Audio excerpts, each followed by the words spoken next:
Boa tarde, pessoal. Boa tarde a todos e a todas. Boa noite, bom dia para quem assistir esse debate depois, que vai ficar disponível no YouTube.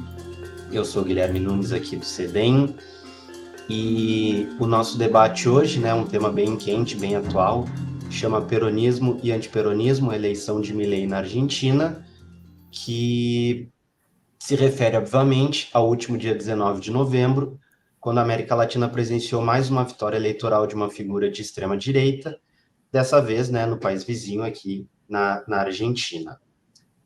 Se muitos dos discursos do Javier Milei lembram os do Bolsonaro, há uma série de peculiaridades na tragédia argentina que são de difícil entendimento para quem não conhece a realidade do país. A força e a algeriza o peronismo, por exemplo, o papel ou a ausência de papel das Forças Armadas, no caso argentino, os aspectos econômicos regionais do país, né, no caso Córdoba, Mendoza, Buenos Aires, enfim, e a crise de longa duração da Argentina, né, que parece que está sempre em crise. Para tentar compreender essa eleição, hoje a gente vai conversar com o historiador brasileiro Fernando Sarti Ferreira, com o sociólogo argentino Ariel Goldstein. Eu vou apresentar eles rapidamente e vou explicar um pouco como que vai funcionar a nossa dinâmica hoje.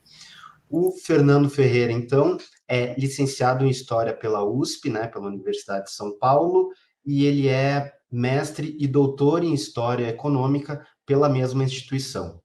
Atualmente, ele é pós-doutorando pela Unirio, né, Universidade Federal do Estado do Rio de Janeiro, e pesquisador do GEMARX da USP. É autor do livro A Contra-Revolução Produtiva, Refluxo e Estabilização do Conflito Social em Buenos Aires, 1924-1930, que ele lançou ano passado. E ele vai nos falar um pouco, então, desse panorama do movimento operário argentino, a formação e a consolidação do peronismo na primeira metade do século XX. E aí a gente vai passar a palavra para o Ariel. O Ariel, que é sociólogo, né, formado pela Faculdade de Ciências Sociais da Universidade de Buenos Aires, a UBA. Ele é mestre em ciência política pelo Instituto de Estudos Sociais Superiores da Universidade de San Martín, UNSAM, e ele é doutor em Ciências Sociais pela Faculdade de Ciências Sociais da UBA. Ele é pesquisador adjunto do CONICET, do Instituto de Estudos Latino-Americanos e do Caribe, da Faculdade de Ciências Sociais da UBA, e também é professor adjunto de Política Latino-Americana na mesma instituição. Ele recentemente lançou os livros Bolsonaro, a Democracia Brasileira em Perigo, Poder Evangélico, como os grupos religiosos estão assumindo o controle da política na América, e a reconquista autoritária, como a direita global ameaça a democracia na América Latina. E ele vai nos falar, então, sobre essa onda de nova direita, de fascismo, enfim, fazer como que a gente caracteriza isso, como que a gente chama isso, né, no século XXI, enfatizando a eleição argentina do último dia 19. Eu vou passar a palavra, eu agradeço muito os dois por terem aceitado participar desse evento aqui conosco hoje, e vou passar a palavra para o Fernando, que vai ter ali uns 30, 40 minutinhos para fazer a sua exposição. Quando faltar uns 10 minutos, eu aviso aqui no nosso chat privado, tá bom? Passo a palavra, então, Fernando. Bom debate para a gente. Bom, primeiro, boa tarde, Guilherme, boa tarde ao Ariel, boa tarde a quem nos assiste. Agradecer o convite de poder discutir a Argentina, né, e tentar trazer mais elementos para a gente pensar a realidade da Argentina, que, na verdade, no meu entender, é uma grande desconhecida de boa parte aí do público brasileiro, apesar de compartilharmos uma série de características, né? Somos mais parecidos do que diferentes, apesar de, enfim, serem realidades diferentes. Bom, então, a minha ideia aqui é tentar propor, situar historicamente o que é o peronismo na sociedade argentina. De maneira nenhuma isso é uma tarefa fácil, de maneira nenhuma eu vou esgotar, né, o que é o peronismo na sociedade argentina, mas vou propor aqui uma interpretação do lugar onde se encontra, né, esse movimento, no seu surgimento e no seu desenvolvimento no pós-guerra. E, ao mesmo tempo, pontuar alguns momentos importantes dentro da história argentina do antiperonismo, por assim dizer, né, das reações que foram, né, se organizando contrários ao movimento nesse período. E daí depois, enfim, né, para a gente entender então o que é o que está em jogo ali, né, na longa duração da chamada crise argentina, né? Bom, o peronismo, né, ou o justicialismo, ele é um dos muitos movimentos políticos que surgem na América Latina a partir das transformações que ocorrem nesses países, principalmente depois ali da crise de 29, né, e dos anos 30, da Grande Depressão. O período que a gente costuma identificar como um momento de crescimento a partir da industrialização por substituição de importações, né? Então ele surge, né, das transformações que ocorrem neste processo. Basicamente, né, eram os países latino-americanos, eram países, são ainda, né, em grande medida agroexportadores, né, agrominério exportadores. A crise de 29 provoca um choque externo que acaba levando, né, a uma reorganização das alianças políticas, né, no poder, e que vão acabar promovendo um certo desenvolvimento industrial desses países e, consequentemente, a emergência, né, dos trabalhadores urbanos, a figura de primeiro plano na política do Brasil, da Argentina, do México, né, principalmente desses 3 países onde esse processo vai ser mais intenso. Então, o peronismo ele surge como um desses movimentos, né? Claro, esses movimentos eles surgem a partir dessa mesma conjuntura, mas eles estiveram longe, né, de formar um movimento continental, etc., né? Então, apesar deles terem esse mesmo contexto geral de surgimento, vão ter também muitas especificidades relativas aí às características nacionais, né? Em grande medida, esse movimento ele parte da ideia da necessidade, portanto, de que as sociedades latino-americanas, né, elas deveriam aprofundar esse processo de crescimento industrial, de modernização econômica, que seria, então, a perspectiva desses movimentos é de que, olha, essa industrialização ela é necessária para que os nossos países, né, no caso da Argentina, que ela superasse, né, aquele estágio agrário exportador, que significava também uma enorme dependência, né, dessas economias em relação ao capital financeiro internacional, né, aos mercados centrais, etc. Então, isso dotaria esses países de maior autonomia, né, dentro do mercado mundial, podendo até mesmo, num certo sentido, reposicionar esses países dentro da divisão internacional do trabalho, né?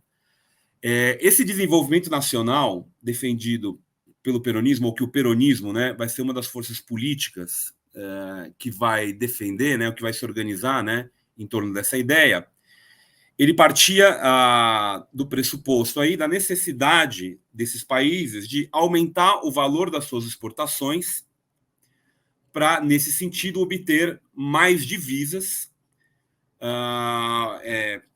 Defendia também o controle da remessa de lucro desses grupos internacionais e o seu direcionamento, né, desse excedente econômico produzido por essa economia agroexportadora com a presença, né, de capitais estrangeiros, o direcionamento desses excedentes para o setor industrial, né, e para os salários, né? O setor industrial, então, ele seria beneficiado com esses excedentes para o seu desenvolvimento, e esse desenvolvimento ele estaria pautado na expansão do mercado interno.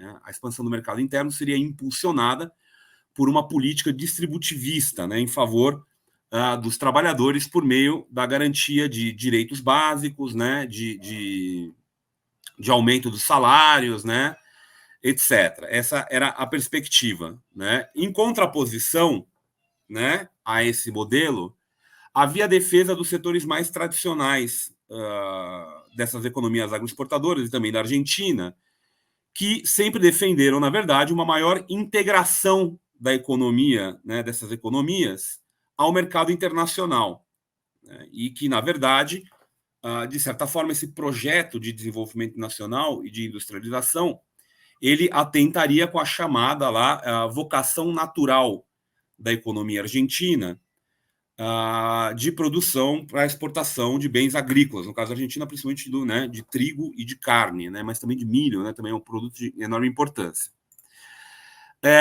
Esses grupos eles defendem, então, uma ideia que apontava para uma maior abertura da economia para os capitais estrangeiros,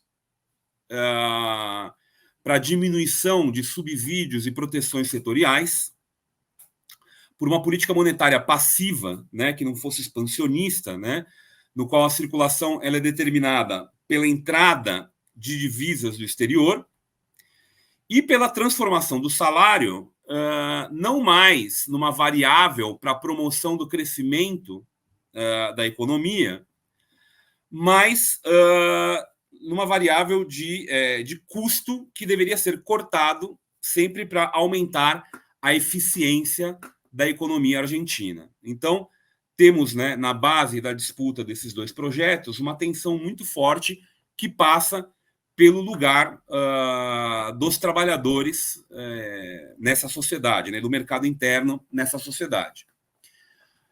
Em decorrência dessa política distributivista e até mesmo, né, pelo armado institucional que o governo de Perón, né, principalmente o governo a partir de 45, quando o Perón é eleito presidente, ele vai atrelar, né, os sindicatos nessa aliança a partir do Estado argentino, visando esse processo de desenvolvimento, né? Ao atrelar os sindicatos, né, Perón não só colocava, portanto, né, o movimento operário como membro, né, ou setores importantes do movimento operário como membro dessa aliança e desse programa de desenvolvimento nacional, mas também o que Perón afirmava é que essa seria uma forma de você combater a subversão, né, e o comunismo, etc.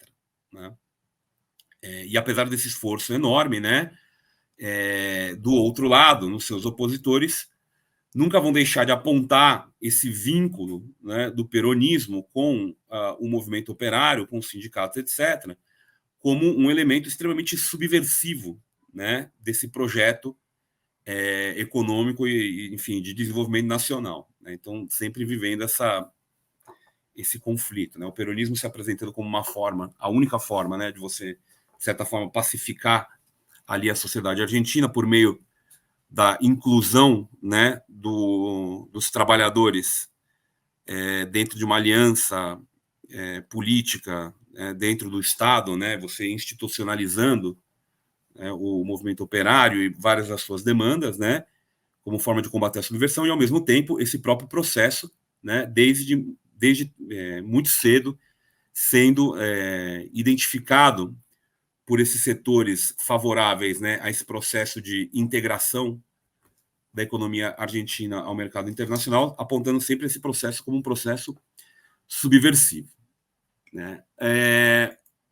O peronismo ele vai se consolidar como um movimento de massa, ele tem até de certa forma, uma data, né, no qual os peronistas celebram essa formação, que é o Dia da Lealdade, no dia 17 de outubro, que ela celebra o quê? Né? Ela celebra, de certa forma, né, a adesão da CGT, da Confederação Geral dos Trabalhadores, que é a principal central sindical argentina, né, marca essa adesão da CGT ao Perón, ou agenda de Perón. Né? O Perón surge como figura pública dentro de uma conjuntura extremamente complexa na Argentina, né, a partir ali dos anos 40. Depois de um golpe de Estado em 43, né, feito pelos militares, né, uma ampla aliança de militares, o Perón começa, né, a construir o seu poder político, visando principalmente já um processo, enfim, havia uma ideia de que essa ditadura não duraria muito, né? Rapidamente haveria uma pressão para a democratização do Estado argentino, e o Perón começa a se construir como figura pública a partir da Secretaria do Trabalho, né, e da Previdência, onde ele começa a angariar esse apoio dos sindicatos, intervindo nas greves que ocorrem, né, na Argentina nesse período, é um período de intensa mobilização operária, intervindo a favor dos trabalhadores, né, intervindo a favor dos sindicatos, etc. Essa intervenção também é o que já vai gerar o primeiro antiperonismo, né, que já nasce desse período, né, em que essa oposição liberal conservadora, que vai ser favorável a esse processo de integração econômica, passa a denunciar Perón, exige, né, a queda de Perón. Em 45 ele é preso, portanto, pela própria ditadura, em decorrência das pressões que ela vinha sofrendo, né, dos grupos dominantes, e a CGT, numa greve geral, que tem, enfim, né, uma adesão massiva, né, e uma coisa que é uma marcha, né, de mais de 200 mil trabalhadores para a Praça de Maio, exigindo a libertação de Perón, né, esse momento acaba sendo aí a data de fundação dessa aliança, né, celebrada pelos peronistas como o Dia da Lealdade. A partir desse processo, o Perón, então, ele constrói essa aliança que vai ganhar as eleições em 45 e vai governar até 1955. Nesse processo, nesse período, né, o Perón vai construir, né, essa estrutura dessa política nacional, né, de distribuição, etc., ao ponto da Argentina, né, em 1949, por exemplo, o poder de compra dos salários, né, dos trabalhadores, ele chega a ser, né, mais alto que o poder de compra dos trabalhadores estadunidenses, né, e britânicos. É um momento, então, no qual os salários na Argentina chegam quase a 50% do PIB, né, o equivalente a 50% do PIB, por essas políticas, né, distributivistas e de estímulo ao desenvolvimento do mercado nacional por parte do Perón. O problema é que há uma oposição ferrenha ao projeto, o projeto tem uma série de limites também, e esse processo de crescimento e distribuição ele vai acirrando uma série de contradições, não só dentro não só entre os opositores do peronismo em relação ao peronismo, né, mas também dentro da própria aliança peronista, né, isso acaba enfraquecendo, né, o governo de Perón, no segundo mandato, principalmente. O governo do Perón não aguenta, assim como é curioso esse paralelo aqui a gente fazer, né? O governo do Perón, o segundo governo do Perón, não aguenta as pressões que a economia argentina sofre em decorrência da queda dos preços internacionais das commodities, né? Após o fim da Guerra da Coreia. O mesmo acontece no Brasil em 54, né? Que leva à crise e o suicídio de Getúlio Vargas, né? No caso da Argentina, isso leva, então, a um levante contra o Perón, liderado, uma ampla aliança, né, dentro da sociedade argentina, que vai se levantar contra o governo peronista, mas encabeçada principalmente pelo Exército e por esses setores liberais conservadores. Bom, abre-se aqui uma conjuntura, a partir da queda do Perón em 55, né, que vai haver não uma polarização, né, essa palavra tão de moda, mas que eu acho que ela tem uma série de limitações, ela não explica muita coisa. Eu prefiro um conceito do Gramsci, que ele usa, que é o equilíbrio catastrófico, né, entre esses dois projetos políticos, né, de maior integração ou desenvolvimento nacional, né? Então, o que, né, seria ali um triunfo do liberalismo conservador argentino na derrocada de Perón em 55, na verdade, abre um processo de crise, né, no qual esses dois grupos, né, essas duas forças políticas, né, esse nacional-desenvolvimentismo, sempre com essa perspectiva distributivista, né, mais ou menos distributivista, vai se enfrentar a esse liberalismo conservador enfim, né, que promove as tais vantagens naturais, né, as vantagens naturais da economia argentina, setor agroexportador, né, o rebaixamento do custo da força de trabalho, diminuição dos direitos dos trabalhadores, etc. Bom, a derrota do Perón em 55, né, o golpe liderado lá pelo o general Eduardo Lonardi, quando ele derruba o Perón em 55, ele tem uma frase que ele diz que não há vencedores, né, na chamada Revolução Libertadora de 55. O Lonardi afirma, olha, não há vencedores, né? E a perspectiva do Lonardi e, de certa forma, desse antiperonismo que aparece em 55 é de que, olha, o problema maior é a figura de Perón, né? É o ditador, né, que eles chamavam, é o fascínora, etc. E caso nós derrubemos o Perón e prescrevermos o seu movimento, proibimos o seu movimento político, né, a coisa se resolveria. E, na verdade, se deu ao contrário, né? Se o Perón ele sofreu um desgaste, mesmo dentro das fileiras desse amplo movimento, né, em 55, quando ele cai, a partir de 55, o peronismo ele ganha, né, uma característica de uma cultura de resistência política. Então ele deixa de ser, na verdade, né, uma ideologia de governo, etc., né, e ele vai se transformar numa bandeira de resistência dos diversos setores da sociedade argentina que vão ser prejudicados, né, por esse projeto liberal conservador. Essa é uma característica que eu acredito que é o que dá perenidade ao movimento peronista até hoje, né? É o que explica, de certa forma, não só a perenidade do peronismo, né? Diferente do varguismo, que vai passar por transformações, né? Essa defesa desse desenvolvimento nacional no Brasil, ela passa por transformações, né? Dessa esquerda mais reformista, etc., né? O peronismo também sofre transformações, mas você tem essa perenidade dessa identidade política, né? E acredito, como o Daniel James, né, um historiador britânico, né, ele afirma, mas ele surge desse momento de resistência à derrubada de Perón. Mas, como eu havia dito, né, esse antiperonismo acreditava que seria somente eliminar a figura do Perón, desarticular o movimento e que isso resolveria. Mas, né, ao contrário, ele lança aí o peronismo como esse movimento de resistência, né, um movimento popular de resistência. O que vai dominar o mundo político argentino a partir de 55 é justamente ajustar essa integração da economia argentina ao mercado mundial, ao mesmo tempo em que tinham que lidar com essa resistência do movimento peronista, que, mesmo proibido, né, acabava, enfim, sendo um movimento de enorme importância, de enorme peso, né? O Arturo Frondizi, que é o presidente que vai suceder, né, a ditadura que se instaura em 55, né, eleito em 58, por exemplo, ele é eleito com o voto do peronismo, né? O mesmo o de Arthur Illia, depois que é o presidente que sucede. O Frondizi é derrubado num golpe também, né, porque não dá conta de lidar com essas contradições. Arthur Illia é eleito, ambos na União Cívica Radical. O Illia também com apoio peronista, e na verdade o Illia até com mais simpatia em relação, né, ao fim da proscrição do peronismo, é derrubado também.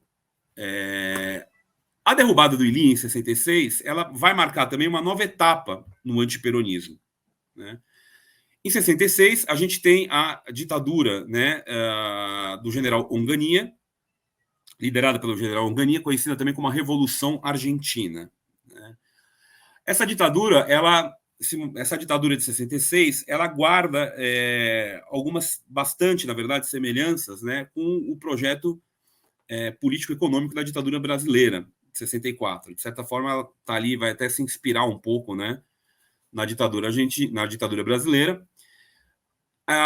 E a perspectiva do antiperonismo, né, com essa ditadura é de que, olha, a gente tem que promover uma revolução produtiva, de certa forma, na Argentina, para desarticular, né, as características da economia argentina que promovem o sucesso do peronismo, né? De certa forma, portanto, passava por uma modernização do parque industrial argentino por meio, né, da associação das indústrias argentinas com empresas multinacionais que fariam um processo de racionalização da economia argentina, de certa forma desarticulando aqueles problemas que geravam o peronismo, entre eles o enorme poder dos trabalhadores dentro dos locais de trabalho. Né? Acreditava-se que um processo de modernização acabaria reduzindo, né, esse poder dos trabalhadores, e isso eliminaria, de certa forma, né, as razões materiais que promoviam o peronismo.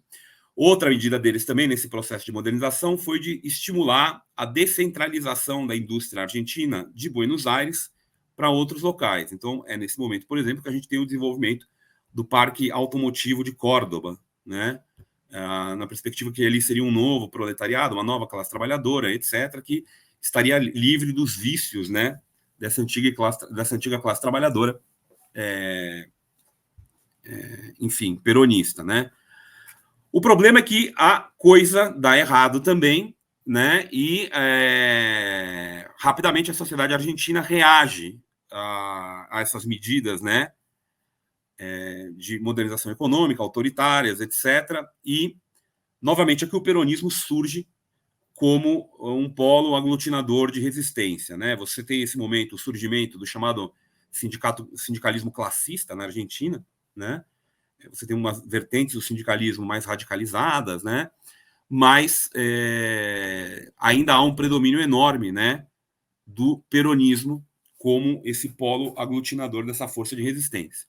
Né? Ao ponto do general Lanussi, em 72, né, que é um general que sucede o Onganía na liderança da ditadura argentina, ele se convence da necessidade de trazer Perón de volta para a Argentina, nas palavras deles, para retirar os argumentos da subversão. Né? A ideia, portanto, do Lanussi é que o retorno de Perón, né, poderia causar uma série de problemas dentro do movimento, né, ao ponto de aí enfraquecer, e principalmente enfraquecer a sua ala mais radicalizada. Né? E aí a gente encerra, né, esse segundo período desse antiperonismo.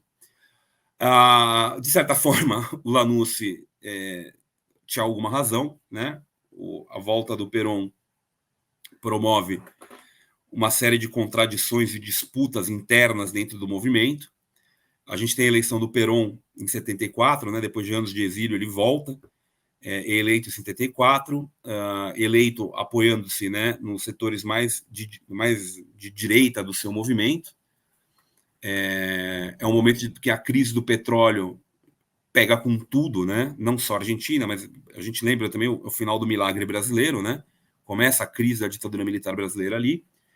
A Argentina mergulha num processo de intensificação da violência política por parte, né, tanto dos grupos, principalmente dos grupos de extrema direita, né, que atacam indiscriminadamente, né, setores populares, não só os setores armados, né, que se organizam na Argentina, mas qualquer coisa que fosse identificada com essa tal subversão. E aí a gente tem um salto a mais nesse grau de violência política, que vai se expressar também num salto a mais de violência do antiperonismo promovido pela ditadura de 76, né, a 83, tá? O processo de reorganização nacional. A ideia da ditadura ela é a mais radical, de que, olha, foi tentado, né, eliminar-se ali a presença do movimento, da figura política, não deu certo. Foi tentado esse processo, né, de racionalização da economia argentina, de modernização acelerada da economia argentina, não deu certo, não restando para o antiperonismo, né, nada mais além do que partir para a eliminação física diretamente da militância, né? E aí eu coloco esse antiperonismo, né? Ele é um conceito bem plástico do ponto de vista da repressão, né? Da subversão. A gente sabe que é um conceito bem plástico, né? A gente conhece na ditadura brasileira também como esse conceito ele é plástico, ele abarca muita coisa, né? Mas esse antiperonismo, esse movimento anti-subversivo, né, que é promovido pela ditadura de 76, ele é um grau a mais ali, né, dessa violência política, ele parte diretamente para o extermínio físico desses grupos, né? Isso explica, de certa forma, né, a enorme violência desse processo, uma enorme violência política, né? Mas, de certa forma, também, a ditadura argentina ela é muito radical também no seu programa econômico, né? De certa forma, a ditadura ela marca, né, um ponto de inflexão nessa disputa que eu coloquei entre o desenvolvimento nacional e o desenvolvimento multinacional associado, né? O que ocorre ali? Bom, de certa forma, com todos esses problemas que eu narrei aqui desde o peronismo, né, a verdade é que se a Argentina, como muitos se dizem, né, até pouco tempo atrás ela tinha patamares de consumo, até hoje, né, em comparação ao Brasil, ela tem um padrão de consumo, né, e níveis de desenvolvimento humano muito mais altos.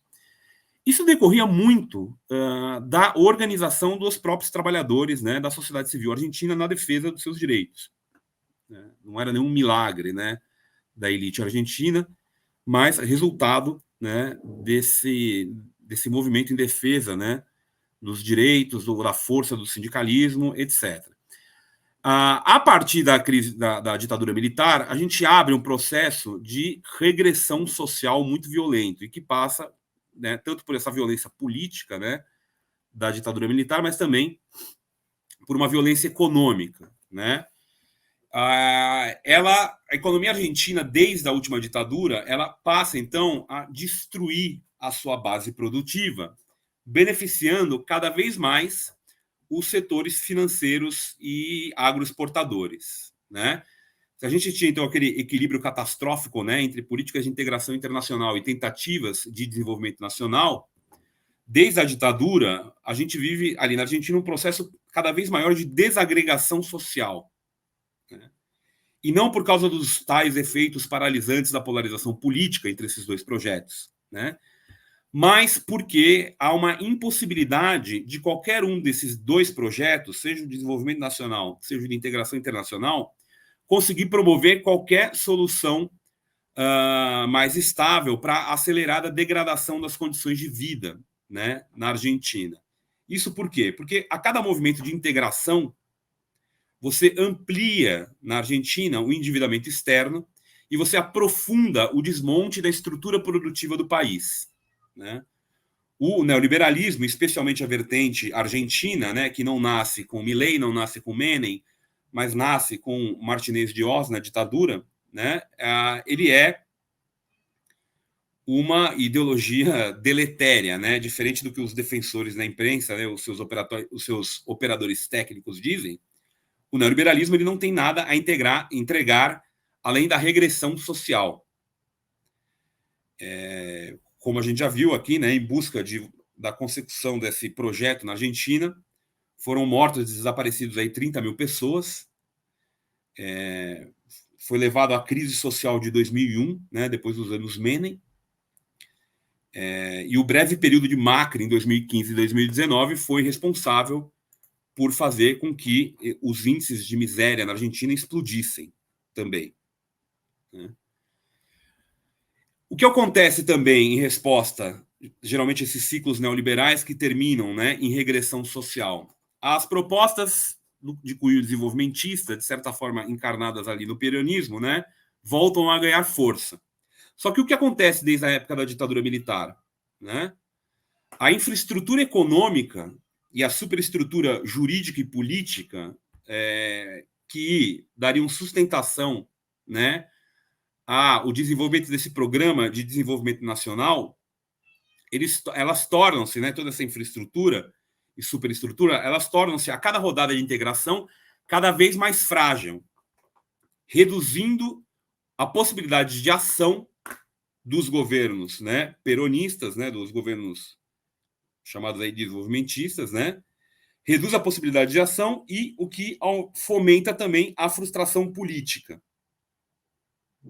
O governo do Néstor Kirchner, por exemplo, 2003 a 2007, apesar das vitórias que ele acumulou contra os credores internacionais e da rápida recuperação econômica, ele não conseguiu, o Kirchner, pesificar a economia argentina, toda a economia argentina, né? Você tem hoje já, né? Você não precisa do Milei para dolarizar a economia argentina, porque você já tem amplos setores da economia argentina que são dolarizados, né?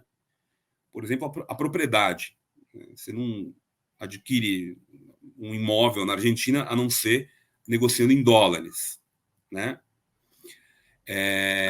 Enfim, isso tem um problema enorme na crise argentina, porque você tem uma moeda estrangeira que serve como principal mecanismo de reserva de valor dessa economia, o que coloca então a população inteira, né, a todo momento especulando e atacando a própria moeda, né, que leva a esse problema e a esse delírio, né, de que se dolarizar de uma vez a coisa vai se resolver, né? A própria Cristina Kirchner também, mesmo quando ela conduzindo o país num período de prosperidade e com grande apoio popular, ela não conseguiu também implementar medidas mínimas, né, na promoção dessa transformação da economia argentina. Então, lembrar aqui que em 2008, por exemplo, né, ela propôs, o governo propôs, né, a implementação de um mecanismo, né, de imposto sobre as exportações, né, de forma a se aproveitar ali do boom das commodities, de certa forma, né, e conseguir com isso mais recursos. E ela foi derrotada no Congresso, né, com o voto do seu vice-presidente na época, né, não conseguindo implementar nem mesmo esse mecanismo, né, nem que seja um mecanismo fiscal que seria utilizado depois para a promoção dessas políticas de desenvolvimento. 2012 foi até pior, né, quando ela tentou adotar simples mecanismos de controle do dólar, né, isso já gerou também uma enorme manifestações populares contra, né, o kirchnerismo e o peronismo. Bom, então, a gente entra, na verdade, numa nova etapa do antiperonismo, né, com o Milei, mas que tem muito diálogo com uma tradição antiperonista, né? Então, o Milei apresenta novidades também, mas apresenta questões de longa duração, né? Desse enorme embate que as forças políticas travam na Argentina durante a segunda metade do século XX, né? Acredito que uma das novidades, talvez, que o Milei tenha expressado, né, seja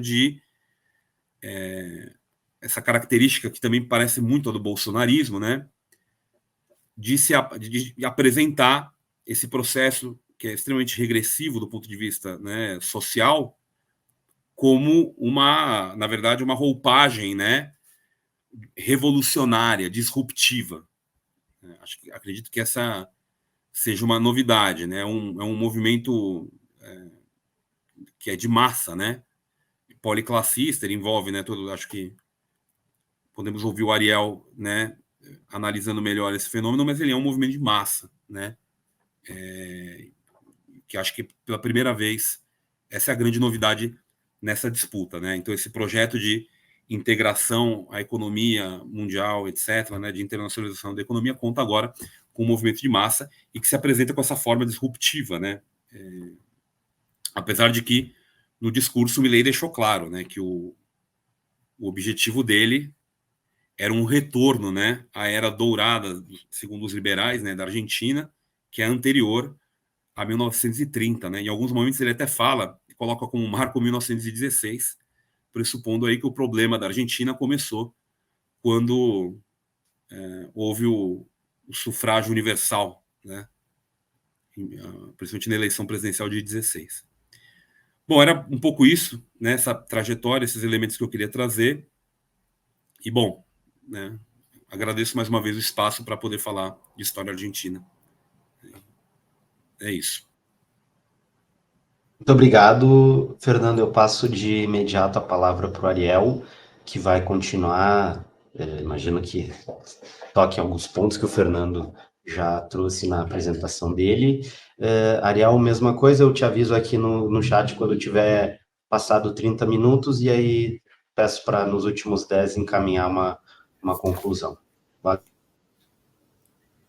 Bom, muito obrigado, Guilherme, pelo convite e obrigado, Fernando, pela exposição que dá aí algumas questões sobre as quais eu posso falar também. Essa exposição que eu vou fazer está baseada num artigo que eu escrevi chamado, que é recente, de fato eu terminei ontem de escrever esse artigo, é um artigo chamado Vitória da Extrema-Direita na Argentina, o que vem depois, tá bom?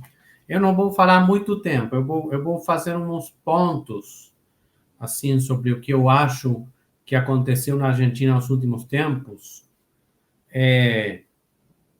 que o Fernando já falou bastante das questões da história, eu vou falar mais do tempo presente. E depois a gente abre o debate, se for possível, para fazer um intercâmbio de perguntas, comentários e tudo mais.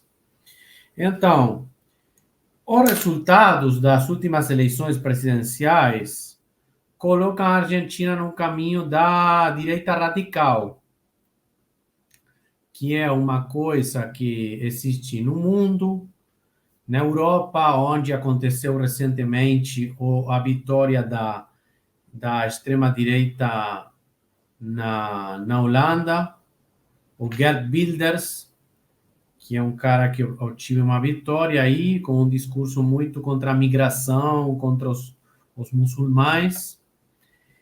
E na América Latina, eu acho que a gente está vivendo o que eu chamo a quarta onda da extrema-direita na América Latina. Tem uma primeira onda na América Latina que surgiu com os nacionalismos, os populismos dos anos 30, o peronismo também tinha elementos de extrema-direita.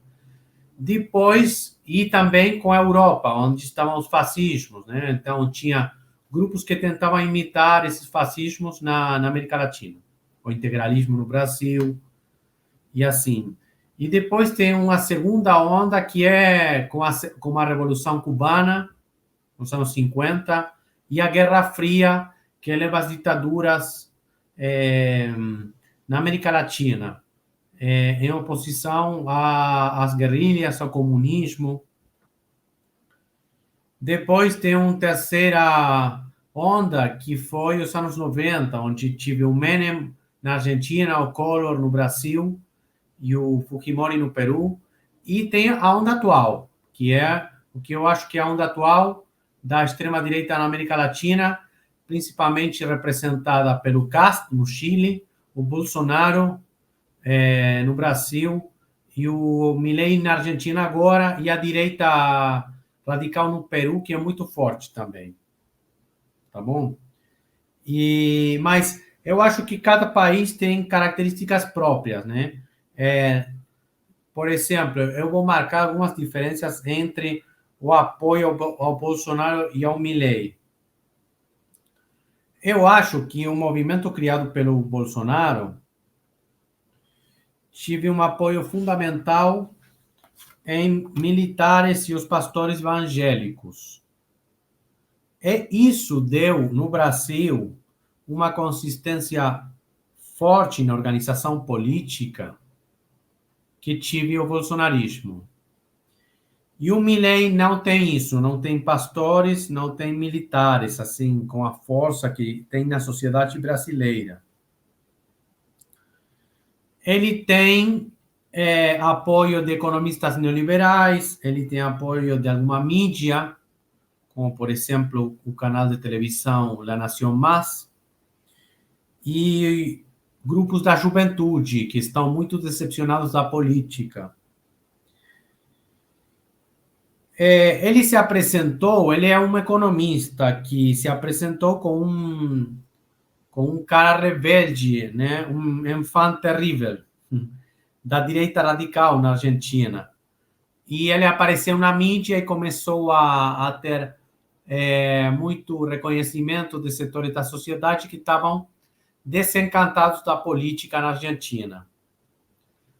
Tem um uma pesquisa que foi feita no ano 2021, que é interessante, porque mostrava que a Argentina estava, uma pesquisa da Ipsos, de uma agência de pesquisa, que mostrava que a Argentina já estava num patamar parecido, semelhante a outros países da América Latina, na rejeição à classe política e na ideia de que as elites políticas dominam tudo contra o resto da população. Essa era uma visão que existia na América Latina, mas que na Argentina não tinha tanto peso. Mas depois, nos últimos anos, essa ideia com a crise econômica começou a cobrar muita força, tá bom? Então,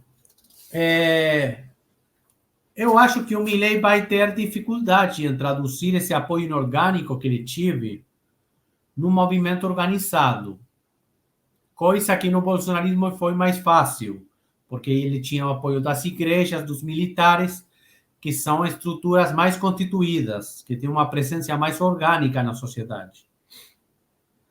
Além disso, o Milei sempre rejeitou as lutas internas dentro do seu partido. Ele tentava sempre se colocar como por acima dessas lutas, sem nenhum tipo de intervenção.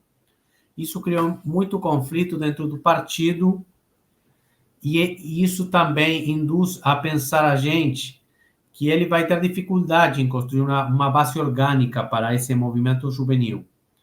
Mas ele agora tem o apoio do Estado, então tem mais possibilidades.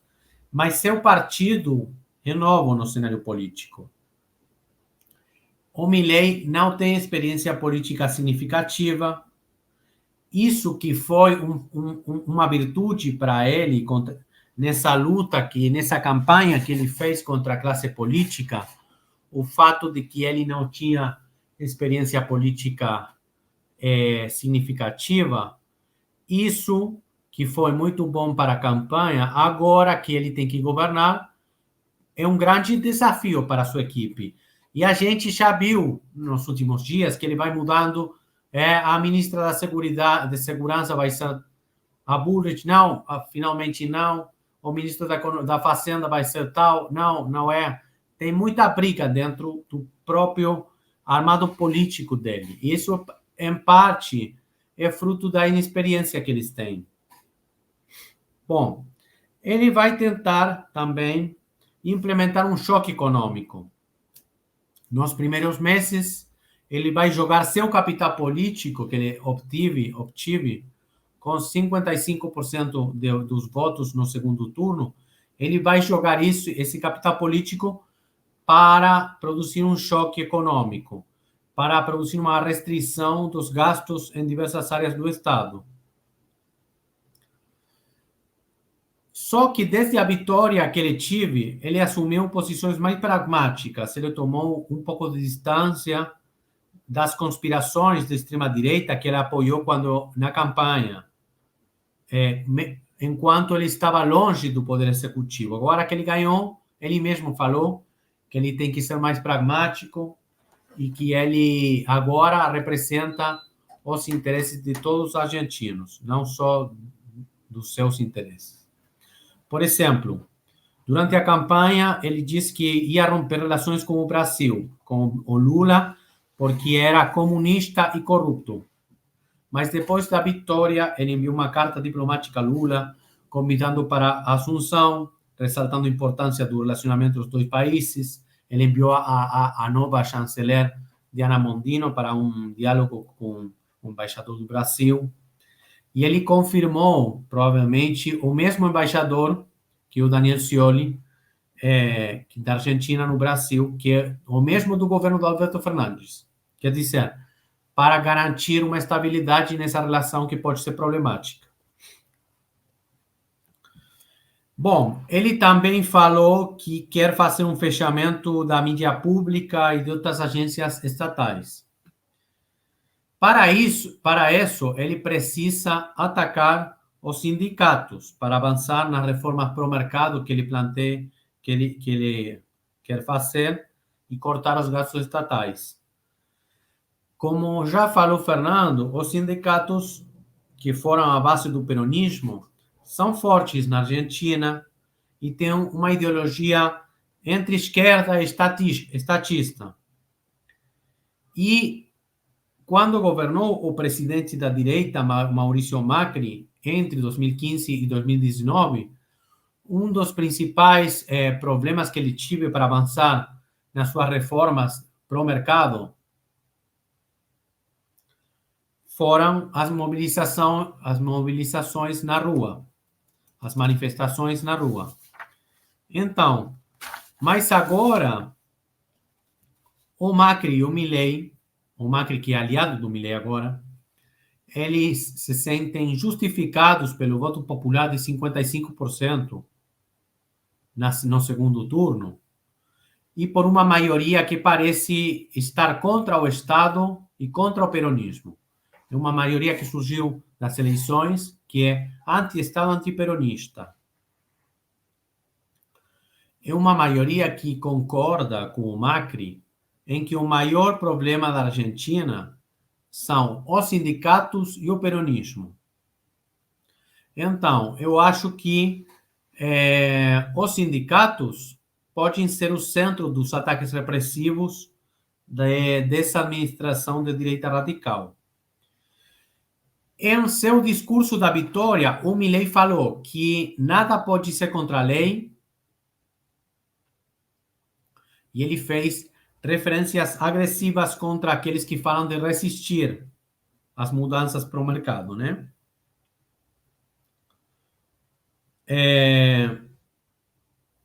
E o presidente Macri, ele foi à televisão e ele falou também que aqueles que podem se opor à reforma para o mercado, eles são orcos. Não sei se é bom o que eu estou falando em português, mas que eles deveriam ser enfrentados na rua por uma juventude mobilizada que apoia a Liberdade Avança, que é o partido do Milei. Quer dizer, ele propôs, pelo menos, construir grupos de choque na rua, assim, de direita, dos jovens, contra aqueles sindicatos que vão se mobilizar contra a reforma para o mercado, entendeu? Então, eu acho que aqui vai se jogar um capítulo muito forte do governo do Milei, e esse capítulo vai se jogar agora, tipo, depois de que ele vai assumir, na rua. Aí vai se definir se as reformas para o mercado do Milei avançam contra os sindicatos ou não. E parte disso vai ser uma coisa muito importante do governo, para o programa de governo. Depois, para a questão do gabinete, Milei escolheu ministros próximos ao Macri. Por exemplo, a diplomacia está sendo conformada toda pelo partido do Macri. Embaixo da chanceler Diana Mondino estão todos os caras que estiveram com o Macri. De fato, a cerimônia de posse está sendo feita pelo Jorge Faurín, que foi o chanceler do Macri, entendeu? Tá tudo o PRO conduzindo isso.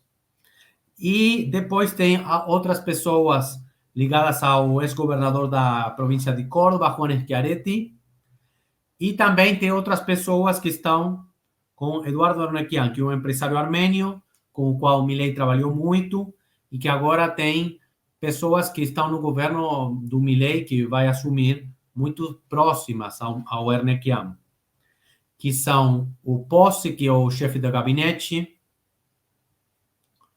e o chefe da Agência Federal de Inteligência, e outras pessoas. Isso mostra como o Milei, que falava contra a casta, ele tem um apoio de importantes corporações, sem as quais seu triunfo não teria sido possível. Bom, as condições objetivas favoreceram o Milei nas últimas eleições. Ele tinha entre as as eleições primárias e o primeiro turno, tive uma arração contra o Milei, que teria saído em primeiro lugar, e aí o Massa cresceu 10 pontos. Mas o que aconteceu em segundo turno era o que já antecipavam todas as pesquisas. O Massa tinha um teto muito baixo, tinha uma rejeição muito forte pela inflação de 150%. Então, a gente votou muito influenciada pela economia e pela pobreza. Hoje, na Argentina, 6 de cada 10 crianças são pobres. Então, é uma situação econômica catastrófica. Mas, apesar disso, o Massa pegou 45% dos votos. Então, quer dizer que uma parte importante da sociedade, quase a metade da sociedade, rejeita também essas reformas radicais que o Milei está promovendo.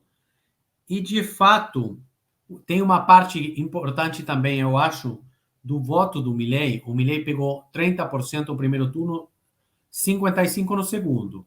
A maioria desses 25% que ele ganhou são votantes mais moderados. Eles não apoiam todo o programa de reformas radicais que o Milei promove, né? O apoio da direita dominante, do Macri e da Bullrich, para o segundo turno acrescentou ao Milei o voto histórico antiperonista. Nós vemos uma coisa semelhante no Brasil com esse voto tucano do PSDB, ou esse voto anti-Lula, que deixou de ser PSDB e virou para bolsonarismo. Eu acho que na Argentina aconteceu uma coisa semelhante. Esse voto que tradicionalmente era antiperonista, para Juntos pela Mudança, Juntos por el Cambio, que se transformou em apoio ao Milei. E todas as sondagens e estudos qualitativos confirmaram, prévio às eleições, que os eleitores do Juntos por el Cambio tinham mais afinidade com as propostas do Milei do que com as do peronismo. Por exemplo, com questões do feminismo, né? Com questões de rejeição à lei de educação sexual e outras questões também. Com as questões de segurança, de como combater a insegurança. Tem uma coisa semelhante aí com o que aconteceu no Brasil, com o voto tucano e o voto bolsonarista. A associação entre o Milei e a direita tradicional começou em 2020, na pandemia. Essas partes do ecossistema da direita rejeitaram as restrições sanitárias do governo, apelavam à defesa da liberdade contra a tirania do Estado e contra a ditadura infectologista, que eles chamavam, né? E assim, na medida em que a direita tradicional apoiava as ideias do Milei, as posições extremistas dele sobre a pandemia, fortaleceram o processo de naturalização da extrema-direita. Outra coisa que é interessante aí é que, enquanto o kirchnerismo foi se moderando com o tempo, passou do ciclo reformista da Cristina, da centro-esquerda, para candidatos presidenciais mais moderados, como Daniel Scioli em 2015, Alberto Fernandes em 2019 e Sergio Massa em 2023. Todos candidatos de centro-direita. Mas a direita percorreu o caminho oposto, desde um governo de centro-direita do Macri, que começou se referenciando em Barack Obama, o presidente progressista do Partido Democrata, para um Macri mais conservador e um Milei, que adotou o manual da extrema-direita. Então, está acontecendo na América Latina uma centro-esquerda que está se moderando, enquanto a direita atua pelo caminho da radicalização.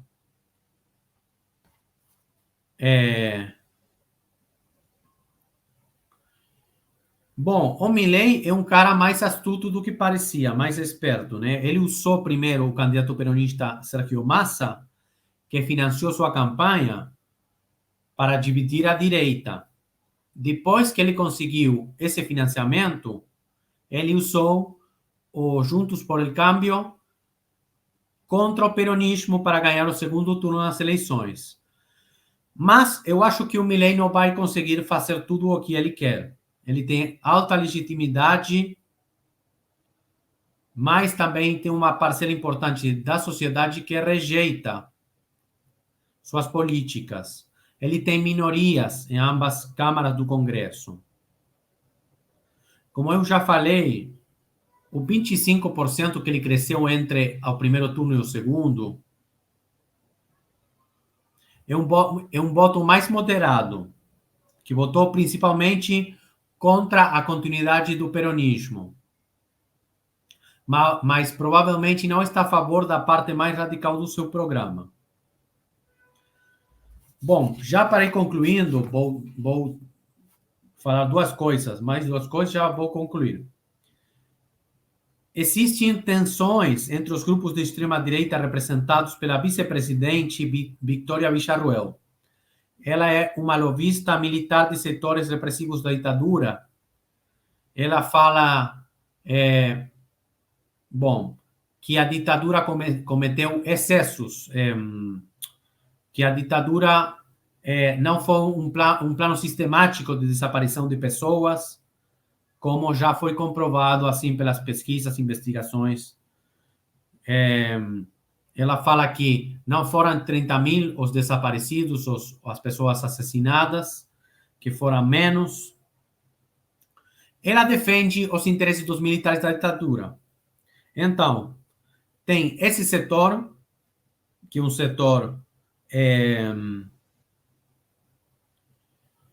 um setor conservador, nacionalista, de extrema-direita, cuja prioridade é uma batalha cultural, o que eles chamam batalha cultural conservadora contra a esquerda e o comunismo.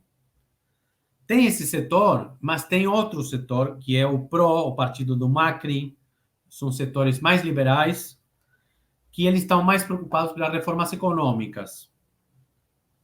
Suas prioridades são as reformas estruturais. Então, eu acho que pode ter um conflito aí entre esses setores mais conservadores, nacionalistas, extrema-direita, e esse setor mais liberal, econômico, no governo.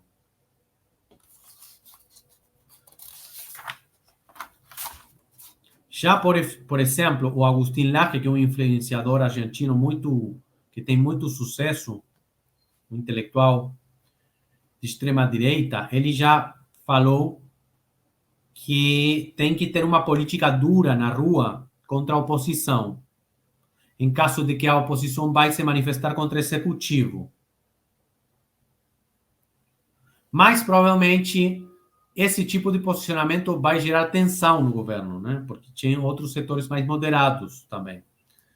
Bom, já para concluir, eu falo, embora a direita radical no Chile e no Brasil não tenha colocado no centro da sua plataforma política o seu programa neoliberal, eu acho que o principal no Bolsonaro e no Cast foram a agenda anticomunista e de segurança. O Milei colocou o seu plano neoliberal no centro da sua campanha, representado por uma motosserra que ele levava aos atos políticos que ele fazia. A alta inflação argentina colocou a sociedade contra o Estado e a virtude política do Milei consistiu em usar a seu favor o desejo de punição contra a classe política e o Estado. Então, muito obrigado. Bom, obrigado. Obrigado, Ariel. Obrigado, Fernando, mais uma vez. Se aparecer algum comentário, alguma questão aqui, eu leio, mas eu vou aproveitar para abusar do meu poder de mediador aqui e eu mesmo fazer algumas questões bem rapidamente para vocês dois, assim, podem responder da forma que vocês quiserem e tal. A primeira coisa, pegando um pouco o gancho nessa parte final da fala do Ariel, sobre a questão do parlamento, né, sobre uma impressão que eu tenho, que parece que outras pessoas também têm, que as condições de resistência na Argentina são muito melhores do que eram no Brasil em 2018. Então, primeira questão, se vocês compartilham dessa opinião, porque, como a própria fala do Ariel trouxe, né, o bolsonarismo estava organizado enquanto partido, enquanto movimento, a partir de uma série de outras estruturas militares, religiosas, etc., que convergiram e criaram, ou enfim, turbinaram uma outra coisa, e isso na Argentina parece que não acontece. e, ao mesmo tempo, no plano parlamentar, tem essa questão dele não ter maioria, né? Não foi essa avalanche que foi aqui no Brasil em 2018. Dentro dessa questão parlamentar, uma pergunta bem formalista, talvez, assim, né? Quer dizer, é possível essa migração de partidos? Tu acha que a partir do momento em que o governo efetivamente começar, se ele tiver algum apoio, alguma atuação efetiva que reverta em popularidade, a gente pode ver governadores ou deputados migrando efetivamente para o partido do Milei, porque mesmo as cadeiras que o Milei tem, na verdade, muito é do macrismo, muito é de uma outra direita que colou junto, né? Mas que não é necessariamente do Milei, né, da Liberdade Avança propriamente dito. Então, queria saber se isso é possível, se vocês enxergam esse movimento acontecendo, dependendo das primeiras ações que o governo tomar. E, por fim, eu queria que vocês falassem um pouco também da figura do Massa, né, que o Ariel também foi falando como o peronismo, ou enfim, o campo peronista foi indicando figuras cada vez mais à direita, e me parece que o Massa é o máximo de todos, tem um passado, inclusive, meio liberal ou até neoliberal, então queria que vocês fizessem também uma fala sobre isso, né? Já que a gente falou tanto do Milei e Bolsonaro, também durante a campanha tinha muita comparação do Milei e do Haddad, né? Se vocês acham que é por aí ou não, enfim. Pode falar primeiro o Fernando para seguir a ordem da exposição e depois já passo a palavra para o Ariel também. Sobre o parlamento e as condições de resistência, eu acredito que uma sociedade civil argentina, né, ela tradicionalmente tem uma organização muito mais forte que a brasileira, apesar de que, mesmo isso, né, os sindicatos, que ainda tem uma força, né, tem, enfim, um papel preponderante na sociedade argentina, mas eu acredito que eles têm perdido espaço também. Essa própria sociedade civil, ela tem perdido um tanto de espaço em decorrência desse processo de desindustrialização que vem sendo promovido desde a ditadura militar argentina. Acredito que tenha força ainda, né, mas é uma força que vem diminuindo, né? Vem diminuindo. Então, eu acho que o problema é isso. Bom, vai ter a força de resistência? Vai, né? Vai ter mobilização? Vai, mas até quando isso vai, né? E qual é o alcance dela a partir de agora? Sobre a direita mais tradicional, eu acho importante lembrar de outras experiências históricas, né? Não aí pegando já de uma forma que eu entendo que essa extrema-direita ela é uma ressurgência do fascismo, né? Do neofascismo, e se a gente pegar a experiência histórica, há uma possibilidade, claro, a gente prefere que haja a moderação, né, desse programa maluco do Milei, ultraliberal, regressivo, né, etc.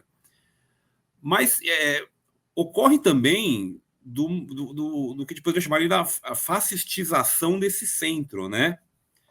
Isso ocorreu no Bolsonaro também. Eu lembro, em 2018, quando o Bolsonaro é eleito, próprios setores da esquerda, né, afirmando que não, o centrão, o sistema político tradicional vai moderá-lo, né, etc. E o que a gente viu foi o contrário, foi os fatores de moderação, por exemplo, um centrão fisiológico, né, esses deputados fisiológicos, etc. Hoje eles estão muito mais ideologizados, por assim dizer, né? Claro, continuam muito fisiológicos, né? Mas estão muito mais ideologizados. Eu acho que, por exemplo, uma figura como o senador Magno Malta, né? É um exemplo disso, né? Estava ao lado do Lula, nos governos Lula, lá atrás, sempre, e hoje ele promoveu um processo de ruptura, né? Em relação ao petismo, etc., que não tem volta, né? Não me parece ter volta. Então, é bom a gente ficar atento também a essa possibilidade a fascistização do centro, né, dessa direita. e observar como é que vai se desenvolver essas tensões que o Ariel apontou entre o macrismo e o Milei, porque é isso, a primeira vítima do bolsonarismo no Brasil, as pessoas acharam que ia ser o petismo, né? Como eu acredito que muita gente na Argentina acha que foi o peronismo a principal vítima da eleição, mas ela pode ser o centro, como foi no Brasil. Né? A primeira coisa que o bolsonarismo fez foi destruir o PSDB. Né? Então, atentar para esse processo, isso não é o mesmo que pode acontecer na Argentina. Né? A outra coisa é uma maior resistência no parlamento. Claro que isso aqui é só especulação, né? Mais que nada, mas isso pode abrir também a possibilidade para a convocatória, que, como o Ariel chamou a atenção, né, o Macri já tem feito, de jogar a disputa para a rua, né, e fazer uma mobilização de massa de extrema-direita, pressionando o próprio parlamento e até mesmo, olha, ratificando talvez aquele discurso do Milei de eu estou tentando fazer as coisas, né, e as instituições não deixam. Então, se por um lado pode frear também, né, ele pode também acabar levando aí a uma radicalização, né? Claro que a gente não, enfim, essa especulação vai depender de como a oposição na Argentina vai se organizar, né? Ela vai ter disposição para enfrentar essas reformas, etc., né? Mas são possibilidades que eu acho que estão colocadas, né? Enfim. Acho que é um pouco isso. Ariel? Bom, eu acho interessante os comentários que o Fernando fez. Na verdade, é difícil saber se a Argentina está em melhores condições do que o Brasil em 2018 para fazer uma resistência a esse processo de extrema-direita. Se a gente se baseasse na história da Argentina, a gente pode dizer que sim, porque tem uma história de maior mobilização. Mas agora também, bom, o Fernando já falou um pouco disso. Estamos num processo de crise econômica tão forte que isso gerou uma rejeição à política tradicional tão grande. E política tradicional quer dizer não só políticos, sindicalistas, pesquisadores do CONICET, onde eu trabalho, todos os segmentos que têm algum tipo de presença cultural, política na sociedade, estão sendo questionados, assim, como parte de uma elite privilegiada, tá bom? Então, isso uma mudança na sociedade que tem que ver como isso vai evoluindo. Sobre a migração de deputados, governadores, bom, eles já estão fazendo uma negociação aí com o Milei. É provável que ele tenha adesão no Congresso para fazer sessões e governar, mas eu não acho tão provável que, pelo menos no curto prazo, eles mudem de partido para a Liberdade Avança. Isso não parece ser uma tendência agora, mas tem que ver o que acontece no futuro. Mas, até agora, por exemplo, ninguém do Macri passou para a Liberdade Avança, assim, em termos de partido. O Macri jogou um papel muito importante, porque ele destruiu sua própria coalizão, ele jogou primeiro contra o candidato que foi o mais moderado à direita, Horacio Rodríguez Larreta, que ele é o chefe do governo da cidade de Buenos Aires. 2 anos atrás, parecia que esse cara tinha todos os pontos para ser presidente. Mas o que aconteceu no meio foi a explosão da crise econômica, a explosão da desconfiança na política, o crescimento do Milei como resultado disso. Então, o Macri, na verdade, entrou num processo de muito conflito com Larreta. Ele tentou destruir ele conseguiu mesmo. Depois de destruir ele destruiu a Patrícia Bullrich também, porque ele começou a fazer adesões ao Milei enquanto a Patrícia Bullrich era a candidata do Juntos pela Mudança. E depois disso, ele costurou essa saída do PRO, de grande parte do PRO, do seu partido, do Juntos por el Cambio, que era uma aliança de centro-direita, para essa direita radical. Então, o Macri jogou um papel muito importante nessa eleição. Ele foi muito pragmático, ele teve sucesso naquilo que ele fez. Ao mesmo tempo, essa mudança que ele fez expressa uma análise frio que ele fez, muito conservador, mas ele tem um livro que é chamado Primeiro Tempo, onde ele fala do seu governo. Aí, o que ele fala eu não consegui governar por culpa do peronismo e dos sindicatos. Então, ele está atuando em consequência disso que ele acha. Bom, e o Massa, finalmente, o Massa é um cara que participou de um partido de direita, o UCD, na sua juventude, depois passou para o peronismo. Ele tem posições mais de direita em geral. É um cara muito esperto assim na política, mas ele se apareceu como representante da casta que o Milei justamente é uma das principais coisas que ele falava na campanha. O Massa é o representante típico da casta para o Milei e para muitos eleitores também.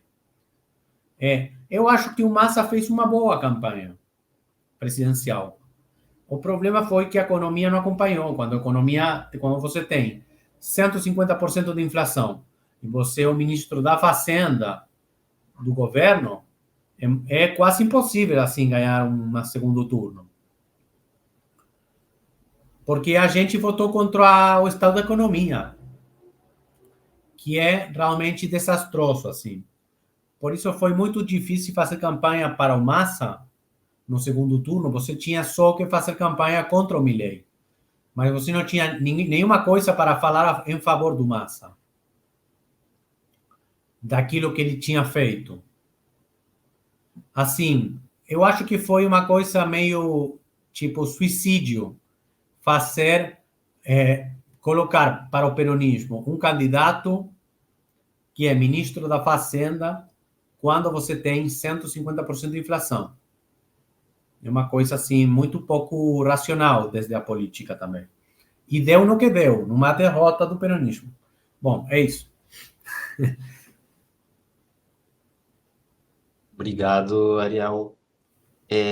Bom, eu vou abrir então novamente para o Fernando e depois para o Ariel, para vocês fazerem as considerações finais de vocês aqui. Agradeço novamente o aceite para participar, agradeço o pessoal que assistiu e o pessoal que vai assistir futuramente. Fernando? Bom, agradecer o convite e acho que, enfim, ficar atento para esse começo do governo Milei e principalmente nas eleições do Chile, né, proximamente, porque esse sucesso do Milei, o sucesso, né, acho que como você colocou, né, Guilherme, assim, um mínimo de algo que gere alguma estabilidade no governo do Milei, que gere alguma, né, apoio, etc., ele vai ser fundamental nos desdobramentos de eleição do Chile. E, enfim, né, para toda a extrema-direita e mesmo para o ressurgimento da extrema-direita aqui no Brasil com maior força, né, apesar do inelegível. Do outro lado também, pensando aqui sempre um pouco pessimista, mas também de imaginar que um governo, digamos, do Milei moderado, se ele não pode também acabar gerando, né, um movimento que vá mais radical ainda, né, mais à direita ainda do Milei. Acho que é uma coisa também a se prestar atenção, né, de você ter a coisa não parar nele, né, e justamente essa moderação ela poder engendrar muitas vezes uma coisa ainda pior, né. Acho que é por isso que toda a atenção, né, deve se voltar agora para a Argentina e pensando também no Chile, proximamente, né? Que acredito que o que acontecer na Argentina vai ser extremamente importante para a gente ver o que acontece no Chile. Mas era isso, então. Acho que é isso. Rapidinho, só para emendar, Tá? então, porque a Fernanda aqui perguntou se vocês não acham que esses governos de extrema-direita podem fazer com que os jovens se desinteressem pela política. Então, se tu puder só fazer esse comentário, o Ariel depois também, o Ariel já tinha até comentado, né, como tem uma questão etária na votação do Milei, que eu acho que também não se verificou muito aqui no Brasil, né, porque na Argentina tu tem, sei lá, uma geração de primeiros votantes que só conhecem crise, basicamente, né. Só complementar, então, esse ponto, então, né, Guilherme? Eu acho que não desinteresse, na verdade gerou engajamento, né? A gente fala assim, bom, o bolsonarismo, realmente, né, isso também é uma... Não é que o voto do Milei, o determinante foi o jovem, etc., mas chamava atenção, né? Estava em Buenos Aires na última semana e acompanhando a cobertura da eleição, mas chamava atenção dessa presença jovem, né? Muito mais do que no bolsonarismo. O bolsonarismo é uma coisa mais meia-idade, né? O bolsonarismo, o seu núcleo duro, mas se a gente lembrar que uma das principais bases de apoio do bolsonarismo foi o MBL, então eu acho que também aí acho que a extrema-direita tem engajado, na verdade, né? Mais a juventude do que promovido um desinteresse. E acho que isso tem sido também uma chave para entender o sucesso dela, principalmente no caso aqui da América Latina, essa mobilização. Então, tudo bem, o núcleo duro do bolsonarismo ele pode ser identificado com essa meia-idade, né? Aquela coisa o quarentão que estava na porta lá do quartel, gritando, etc. Mas a gente não pode esquecer que parte da frente que elegeu o Bolsonaro era composto pelo MBL, que é um movimento que, sim, articula e mobiliza os setores da juventude brasileira como há muito a direita não mobilizava, né? Se a gente fosse pensar de certa forma, o Milei representaria essa vertente, né, dessa extrema-direita brasileira, o MBL, né, representaria mais essa da linguagem da internet, do libertarianismo, né, desse ultraliberalismo, enfim. Então eu acho que é o contrário, na verdade, né? Eu acho que o mais grave é que a extrema-direita tem mobilizado a juventude, né, e não a esquerda. Quer dizer, não está gerando um afastamento, né? Está gerando engajamento. Acho que essa é uma grande novidade também desses movimentos.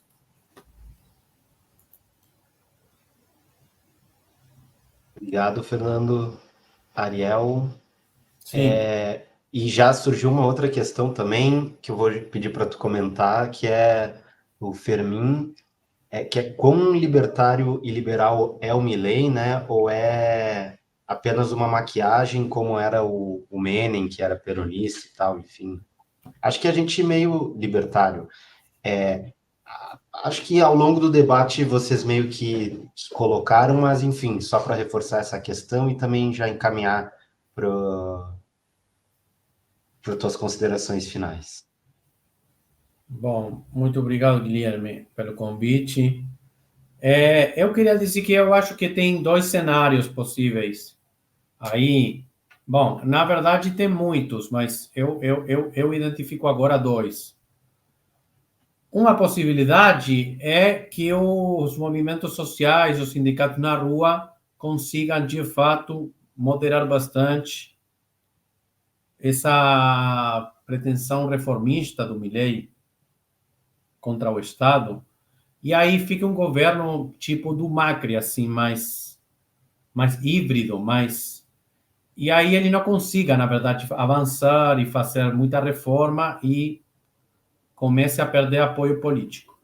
Mas tem outra possibilidade, que é que o cara, o Milei e seu equipe, o seu governo, eles consigam baixar a inflação para a metade, por exemplo. Se ele conseguir baixar a inflação para a metade, aí ele pode ter um apoio muito grande, porque a população está esperando isso. E mesmo está disposta a fazer algum sacrifício na economia para baixar a inflação. Então, se ele consegue baixar a inflação, acho que o seu capital político pode crescer também. Sobre a questão da juventude, já para concluir, o Milei foi muito esperto a fazer campanha pelo TikTok, que outros candidatos não tinham feito. Eu fui a um ato do Milei para ver o que acontecia aí, e era todo mundo jovem e todo mundo trabalhava no setor privado, ninguém no Estado. Muitos jovens tinham nos atos do Milei um cartel que falava o Milei ou Ezeiza. Ezeiza é o aeroporto argentino para ir para a Europa, para outros países. Quer dizer, os jovens falavam que o Milei é a única forma o único jeito de resolver as questões no país. E o Milei mesmo falava, uma das frases que ele repetiu o tempo todo era fazer política... Desculpa. Não é possível ter os melhores resultados se são os mesmos de sempre aqueles que governam. Uma Argentina diferente é impossível com os mesmos de sempre. Essa é a frase que ele falava durante toda a campanha. Sobre liberal libertário, na verdade, ele acredita nisso, na Escola Austríaca de Economia, no Murray Rothbard, que é um cara que influenciou ele bastante, mas perto dele não tem tantas infidelidades, esses ideais. A Diana Mondino, que é chanceler, ela não sabe quem é o Rothbard mesmo, entendeu? Então, o Milei é um doutrinário dessa ideia de liberal libertarianismo, mas seus colaboradores não são tão assim. Bom, muito obrigado. Talvez o libertário fosse o cachorro, né? Talvez ele seja só um... Bom, a gente vai encerrando aqui o nosso debate. Eu agradeço muito o Fernando e o Ariel. E é isso, a gente fica por aqui. Até a próxima. Até a próxima.